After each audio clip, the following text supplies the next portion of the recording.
Bank डकैती को legalise करने का यह बिल है। बैंकों पर जो डकैती हो रही है आपके दोस्तों के द्वारा, आपके मित्रों के द्वारा, उसको लीगलाइज करने का काम इस बिल के माध्यम से आप कर रहे हैं। मोदी जी के राज में 9,000 करोड़ रुपए लेके विजय माल्या भाग गया, 20,000 करोड़ रुपए के लेके नीरव मोदी, मेहुल चौकसी भाग गया, 6,000 करोड़ रुपए लेके नितिन संदेशरा भाग गया, 2,500 करोड़ रुपए लेके ललित मोदी भाग गया। ये बड़े बड़े जो हजारों करोड़ रुपए के लुटेरे थे, हिंदुस्तान से भगाया किसने इनको? आपने भगाया। कि आपने करीब करीब 70% कर्जा 5,44,000 करोड़ में से मात्र 1,60,000 करोड़ रुपए आपने कर्जा वसूला और बाकी सब का सब आपने माफ कर दिया। 1,500 करोड़ रुपए का चंदा भारतीय जनता पार्टी को टाटा से इलेक्टोरल बॉन्ड और बाकी चीजों के नाम पे आपको मिले हैं। आप पैसा ले लेके इन लोगों का बड़ा बड़ा कर्जा माफ करवा रहे हो, रिश्वत ले लेके इन लोगों का बड़ा बड़ा कर्जा आप माफ करवा रहे हो। तू जहां जहां चलेगा मेरा साया साथ होगा। मोदी जी की हालत यही है। मोदी जी गाना बनाए हैं, मैं जहां जहां चलूंगा अडानी का ठेका साथ होगा। 440 वोल्ट का करंट क्यों लग जाता है मुझे तो समझ में नहीं आता। जैसे अडानी का नाम लो पूरी की पूरी भाजपा खड़ी हो जाती है। 440 वोल्ट का करंट लग जाता है। यही विषय है कि देश को बर्बाद किया है तुमने, कर्जा दे दे के अपने दोस्तों को भगाया है। मान्यवर, अभी हमारे मित्र पूछ रहे थे हेयर कट क्या है, हेयर कट क्या है, हेयर कट क्या है। हेयर कट का तो मतलब था मामूली सी छूट देनी है, ज्यादा वसूलना है। आपने तो पूरा गर्दन कट कर दिया, पूरा गर्दन कट, यानी कि बड़ा हिस्सा कर्जे का माफ कर दिया और मामूली हिस्सा कर्जे का आपने वसूला।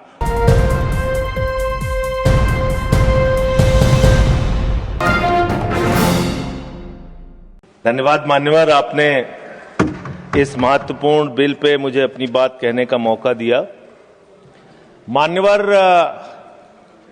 ये बिल कुल मिलाकर है क्या?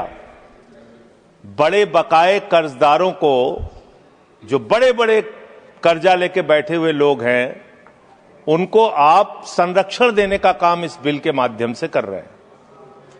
और मैं इसको इस रूप में भी कहूंगा कि बैंकों में आम आदमी का पैसा जमा है मान्यवर, किसान का, मजदूर का, कर्मचारी का लाखों करोड़ रुपए जमा रहता है। वो पैसा आप गरीब आदमी को नहीं देते, उनके रोजगार के लिए नहीं देते, एमएसएमई सेक्टर के लिए नहीं देते। वो पैसा उठा के आप अपने चंद पूंजीपति मित्रों को दे देते हैं। जिन मित्रों से आप पीछे से चंदा लेते हैं और धंधा देते हैं, उन मित्रों को आप पैसा दे देते हैं और जब वो मित्र आपके डूब जाते हैं तो आप उनको बचाने के लिए ये बिल लेके आते हैं। तो कुल मिलाकर बैंक डकैती को लीगलाइज करने का ये बिल है। बैंकों पर जो डकैती हो रही है आपके दोस्तों के द्वारा, आपके मित्रों के द्वारा, उसको लीगलाइज करने का काम इस बिल के माध्यम से आप कर रहे हैं। आपका ध्यान इस देश की अर्थव्यवस्था को ठीक करने के लिए नहीं है मान्यवर। मैंने पूरी डिबेट सुनी लोकसभा की, खाली एक चीज बताई जा रही है, ये लोन पहले का है, ये लोन पहले का है, ये लोन पहले का है। लेकिन मैं आपसे पूछना चाहता हूं, जब आपकी सरकार बनी तो आप तो कह रहे थे हमारी 56 छुरी वाली सरकार है, हम एक एक आदमी से डंडा मार मार के वसूली करेंगे, सबसे पैसा लेंगे, कोई भागने नहीं पाएगा। लेकिन आपके राज में, मोदी जी के राज में 9,000 करोड़ रुपए लेके विजय माल्या भाग गया, 20,000 करोड़ रुपए के लेके नीरव मोदी, मेहुल चौकसी भाग गया, 6,000 करोड़ रुपए लेके नितिन संदेशरा भाग गया, 2,500 करोड़ रुपए लेके ललित मोदी भाग गया। ये बड़े बड़े जो हजारों करोड़ रुपए के लुटेरे थे, हिंदुस्तान से भगाया किसने इनको? आपने भगाया। ये गुनाह आपने किया, इसलिए आपको देश की अर्थव्यवस्था को ठीक करने का आपकी मंशा नहीं है।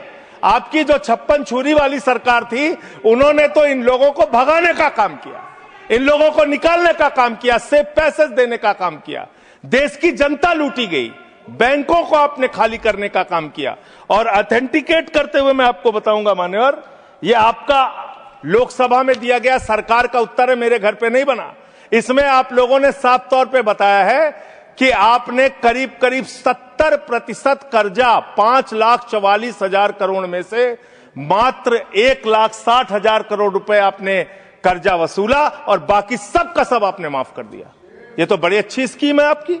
बहुत अच्छी स्कीम है। यही स्कीम आप किसानों के लिए लाइए, यही स्कीम आप मजदूरों के लिए लाइए, रेहड़ी पटरी वालों के लिए लाइए, छात्रों के लिए लाइए, छोटे दुकानदारों के लिए लाइए और कहिए कि अगर 1 लाख रुपए किसी किसान का बाकी रहेगा 30,000 रुपए दे दे, उसका बाकी कर्जा माफ। कहिए कि अगर 1 करोड़ रुपए किसी दुकानदार का, छोटे व्यापारी का माफ रहेगा, बकाया रहेगा, उससे 30 लाख रुपए लेके 70 लाख रुपए माफ। क्योंकि यही काम तो किया है आपने।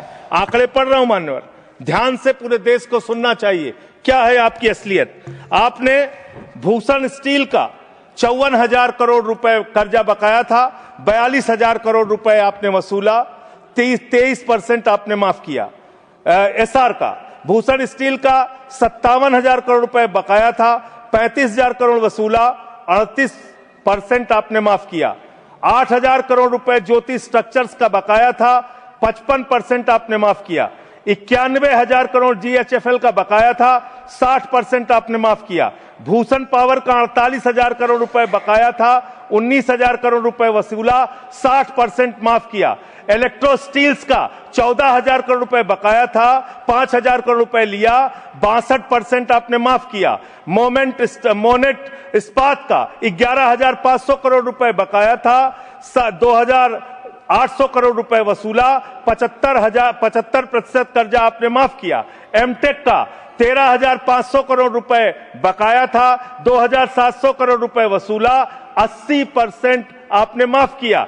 आलोक इंडस्ट्रीज का 30,000 करोड़ रुपए बकाया था, 5,000 करोड़ रुपए वसूला, 83% आपने माफ किया। लैंको इंफ्रा का 47,000 करोड़ रुपए बकाया था, 5,300 करोड़ रुपए आपने वसूला, 88% कर्जा आपने माफ किया। वीडियोकॉन का 46,000 करोड़ रुपए बकाया था, 2,900 करोड़ रुपए वसूला, 94% कर्जा आपने माफ किया। एबीसी शिपयार्ड का 22,000 करोड़ रुपए बकाया था, 12,000 करोड़ रुपए वसूला, 95% आपने माफ किया।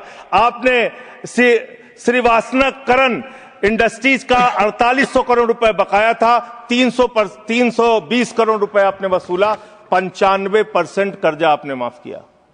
मान्यवर, अभी हमारे मित्र पूछ रहे थे हेयर कट क्या है, हेयर कट क्या है, हेयर कट क्या है। हेयर कट का तो मतलब था मामूली सी छूट देनी है, ज्यादा वसूलना है। आपने तो पूरा गर्दन कट कर दिया, पूरा गर्दन कट, यानी कि बड़ा हिस्सा कर्जे का माफ कर दिया और मामूली हिस्सा कर्जे का आपने वसूला। और अगर मैं आपसे ये कहूं कि इसमें आपने रिश्वतखोरी की, भ्रष्टाचार किया, चंदा लेके धंधा दिया, आपने एक ही खाली कंपनी का नाम लूंगा, भूषण स्टील का, जो टाटा को गई, 1,500 करोड़ रुपए का चंदा भारतीय जनता पार्टी को टाटा से इलेक्टोरल बॉन्ड और बाकी चीजों के नाम पे आपको मिले हैं। आप पैसा ले लेके इन लोगों का बड़ा बड़ा कर्जा माफ करवा रहे हो, रिश्वत ले लेके इन लोगों का बड़ा बड़ा कर्जा आप माफ करवा रहे हो। आपका ध्यान देश की अर्थव्यवस्था ठीक करने में नहीं है, पूंजीपतियों को खाली हर तरह से फायदा पहुंचाने में है। एक गाना था मान्यवर, तू जहां जहां चलेगा मेरा साया साथ होगा। मोदी जी की हालत यही है। मोदी जी गाना बनाए हैं, मैं जहां जहां चलूंगा अडानी का ठेका साथ होगा। ये क्या है? ये क्या है? बांग्लादेश की यात्रा किया 2015 में, अडानी को ठेका मिल गया। श्रीलंका की यात्रा की 2021 में, अडानी को वहां ठेका मिल गया। तंजानिया की यात्रा की 2023 में, अडानी को वहां ठेका मिल गया। केन्या की यात्रा की 2023 में, अडानी को वहां ठेका मिल गया। नेपाल की यात्रा की 2023 में, अडानी को वहां ठेका मिल गया। मलेशिया में 2017 में यात्रा की, अडानी को वहां ठेका मिल गया। 2018 में सिंगापुर की यात्रा की, अडानी को वहां ठेका मिल गया। सर दिखाई नहीं पड़ रहा हूं मैं सर, अडानी को वहां ठेका मिल गया। वियतनाम की यात्रा की 2024 में, अडानी को वहां ठेका मिल गया। इजराइल की यात्रा की 2017 में, अडानी को वहां ठेका मिल गया। तू जहां जहां चलेगा मेरा साया साथ।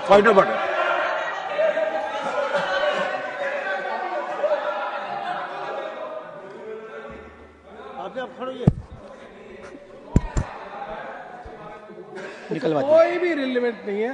ये जो इरेलीवेंट जो इन्होंने उसको भाषण से निकाला जाए सर, एक्सपेंज किया जाए।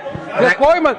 दूसरी बात सर, इतना झूठ आंकड़ा दे रहे हैं, उसका कोई तथ्य दूर दूर तक नहीं है। रिकॉर्ड में चेक करेंगे, हम रिकॉर्ड चेक कर लेंगे। हाँ बोले। सर, अडानी का नाम सुनते ही लोगों को 440 वोल्ट का करंट क्यों लग जाता है?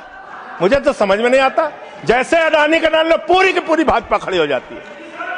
440 वोल्ट का करंट लग जाता है। यही विषय है कि देश को बर्बाद किया है तुमने, कर्जा दे दे के अपने दोस्तों को भगाया है। अब बिल पे आपका ध्यान बड़े बड़े पूंजीपतियों से। मान्यवर, मेरा समय जा रहा है मान्यवर, मेरा समय जा रहा है, मुझे बोलने दीजिए। मान्यवर, आपका दिमाग, हम चेक कर लेंगे। आपका दिमाग बड़े बकायेदारों से कर्ज वसूलने में नहीं है। अगर होता तो ये हजारों करोड़ के जो बकायेदार, इनके पासपोर्ट जब्त करो ना। संजय सिंह के तो पासपोर्ट आपने जब्त किए हैं, एक एक सांसद के पासपोर्ट आपने जब्त किए हैं। इन डकैतों के पासपोर्ट क्यों नहीं जब्त किया आपने? इन डकैतों के पासपोर्ट क्यों नहीं जब्त किया आपने? नहीं जब्त किए। आपका दिमाग क्या है? यूट्यूबर पकड़ना है, न्यूज वाले को पकड़ना है, 4 PM संजय शर्मा का बंद करना है, राजीव निगम का फेसबुक बंद करना है, मुकेश मोहन पे मुकदमा करना है। खाली आपको अपने विरोधियों का गला घोटने के अलावा दिन रात कोई काम नहीं है। खाली आपको अपने चंद पूंजीपतियों को फायदा पहुंचाना है। देश की जनता भाड़ में जाए, कोई मतलब नहीं आपको। नोटबंदी करके आपने देश की अर्थव्यवस्था को बर्बाद किया। आपने एक अपने पूंजीपति दोस्त को हिंदुस्तान की सारी संपत्ति देके देश को बर्बाद किया। आप सिर्फ देश को लूटने वाले लोग हो। आप देश को लूटने का और भ्रष्टाचार करने का और उनसे चंदा लेकर धंधा देने का काम कर रहे हैं। मान्यवर, इस बिल का मैं पूरी तरीके से विरोध करता हूं।